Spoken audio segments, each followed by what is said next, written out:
आगाज पर एतबार ना करें। सच्चे अल्फाज आखिरी लम्हे में कहे जाते हैं। हुजूम के साथ गलत राह पर चलने से बेहतर है कि आप तन्हा राह हिदायत पर चल पड़ें। किसी को सिर्फ चाहना मोहब्बत नहीं, उसकी ज़ात के तमाम पहलुओं को तस्लीम करना मोहब्बत है। बर्बाद करने में अक्सर उन्हीं का हाथ होता है जो गले लगाकर कहते हैं हमेशा खुश रहो। नफरतें पालने वाले लोग बहुत कमजोर होते हैं, जिनमें मोहब्बतें निभाने की हिम्मत नहीं होती। अगर हमसे गलती हो जाए तो इब्लीस की तरह दिलेर नहीं होना चाहिए, बल्कि माफी मांग लेनी चाहिए, क्योंकि हम इब्ने आदम हैं, इब्ने इब्लीस नहीं। तन्हा होना ये नहीं होता कि आपके पास कोई नहीं है।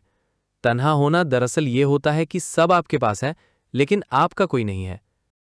जिंदगी बहुत खूबसूरत होती है, इसे बेकार लोगों के पीछे बर्बाद मत करें। मुझे कोई परवाह नहीं दुश्मन की, बस मुझे नफरत है उन लोगों से जो दोस्तों के लिबास में मुनाफिक हों। जिन्हें एहसास ही ना हो, उनके साथ गिले शिकवे कैसे। खुलूस और इज्जत बहुत महंगे तोहफे हैं, इसलिए हर किसी से इनकी उम्मीद ना रखो, क्योंकि बहुत कम लोग दिल के अमीर होते हैं।